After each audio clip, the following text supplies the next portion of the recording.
নয়।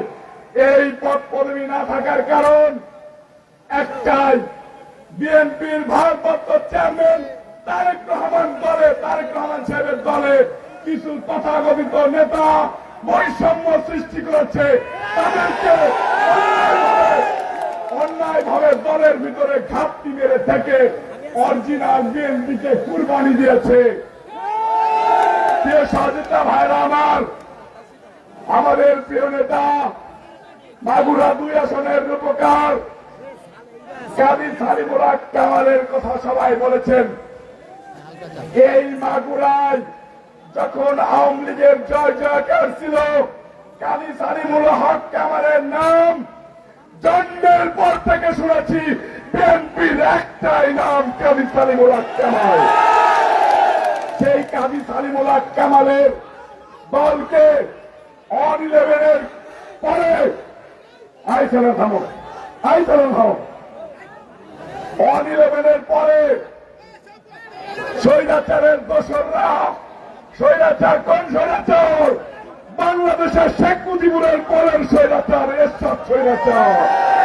সেই এরশাদ স্বৈরাচারের দোসররা অন-11-এ কাজী সালিমুল হক কামালকে এবং বিএনপির চেয়ারপারসন, বারবার প্রধানমন্ত্রী, 3বার প্রধানমন্ত্রী, যে বাংলাদেশের গণতন্ত্রের মাতা সেই বেগম খালেদা জিয়া এবং কাজী সালিমুল হক কামালকে মামলা দিয়ে প্রতিহিংসার জালে বন্দী করে মাগুরার বিএনপিকে ধ্বংস করার নির্লজ্জায়কে ঠিকই সেটা বাস্তবায়ন করেছে।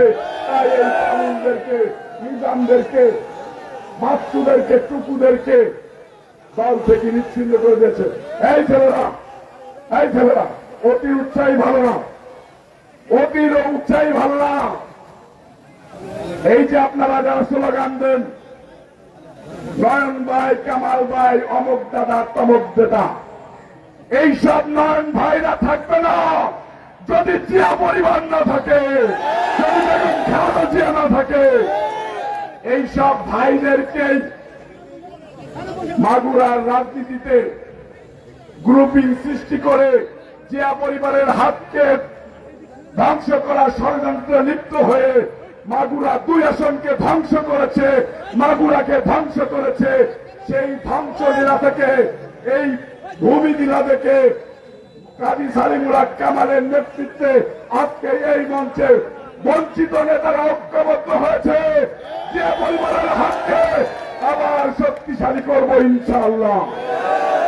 প্রিয় সহযোদ্ধা ভাইরা আমার, মাগুরার মাটি আমার শরীরে গাথা, আমি এই মাটির সন্তান, এখানেই আমার জন্ম, এটাই আমার দল। এই দলে কাজী সালিমুল হক কামাল ভাড়া হয়ে আসে নাই, রবিউল ইসলাম নয়ন ভাড়া হয়ে আসে নাই। যারা এই দলে ভাড়া হয়ে এসেছে, যারা এই দলে অনুপ্রবেশ করে এই দলকে ধ্বংস করতে চায়, তাদেরকে কাজী সালিমুল হক কামালের নেতৃত্বে দাঁত ভাঙার জবাব দেব ইনশাআল্লাহ। প্রিয় সহযোদ্ধা ভাইরা আমার, আমি রবিউল ইসলাম নয়ন, আমার পিতা এখানে উপস্থিত, জেল খেটেছেন। আমার সহধর্মিনী উপস্থিত, জেল খেটেছেন। আমার শ্বশুর বাড়ির লোকজনরাও জেল খেটেছেন। আমার মাথায় কারেন্টে শর্ট দেওয়া হয়েছে, গুলি করা হয়েছে, পায়ে নাক উপড়ে উঠিয়ে ফেলে দেওয়া হয়েছে। মৃত্যু ভেবে ঢাকা মেডিকেলে পোস্টমর্টমে পাঠানো হয়েছে। একটা স্লোগান হবে না। এরপরেও কিন্তু আমরা থেমে যাই নাই। স্বৈরাচার হাসিনা বিরোধী আন্দোলন করেছি 17 বছর, বিদায় ঘটিয়েছি 17 বছরের মাথায় 5 আগস্টে। এবার হলো দলের ভিতরে যারা ঘাপটি মেরে থেকে দলকে ক্ষতিগ্রস্ত করতে চায়, তাদের বিরুদ্ধে যুদ্ধ ঘোষণা করলাম। এই যুদ্ধের শেষ হবে শহীদ রাষ্ট্রপতি জিয়াউর রহমানের সুযোগ্য উত্তরসূরি বিএনপির ভারপ্রাপ্ত চেয়ারম্যান তারেক রহমানকে মাগুরা 2 আসন উপহার দিয়ে শেষ হবে ইনশাআল্লাহ।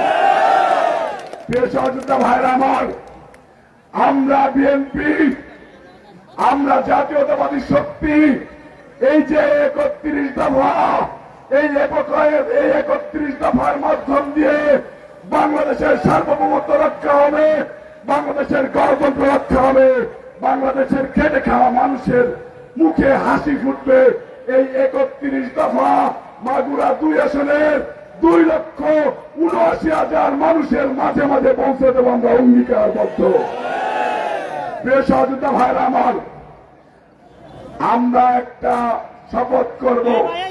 বিএনপির ভারপ্রাপ্ত চেয়ারম্যান সাহেবকে এই শপথ পৌঁছে দেওয়ার জন্য সোশ্যাল মিডিয়াকে অনুরোধ করতেছি। হাত তুলে বলেন, 2 হাত তুলে বলেন, প্রিয় নেতা, আপনি শহীদ রাষ্ট্রপতি জিয়াউর রহমানের সুযোগ্য সন্তান। এই মাগুরার বুকে আপনাকে, আপনার দলকে ধ্বংস করার জন্য যারা ঐক্যবদ্ধ হয়েছে, আমরাও এই মঞ্চের থেকে শপথ করে ঐক্যবদ্ধ করছি। ইনশাআল্লাহ মাগুরা 2 আসন আপনাকে উপহার দেব। আপনার নেতৃত্বে বাংলাদেশ চলবে, আপনি বাংলাদেশের প্রধানমন্ত্রী হবেন। এই মাগুরা 2 আসনও ধানের শীষের প্রার্থী জয়যুক্ত হবে ইনশাআল্লাহ। সকলকে ধন্যবাদ জানিয়ে আমি আমার সংক্ষিপ্ত বক্তব্য শেষ করতেছি। বাংলাদেশ জিন্দাবাদ, বাংলাদেশ জাতীয়তাবাদী যুবদল জিন্দাবাদ, মাগুরা 2 আসন জিন্দাবাদ, শহীদ রাষ্ট্রপতি জিয়াউর রহমান অমর হোক, দেশনেত্রী বেগম খালেদা জিয়া জিন্দাবাদ।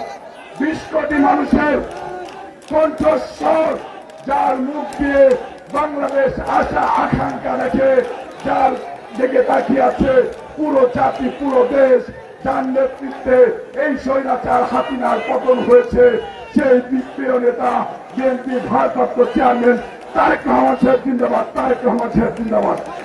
তারেক রহমান বীরের বেশে, বীরের বাংলাদেশে মামাটি যাচ্ছে, তারেক রহমান আসছে, মামাটি যাচ্ছে।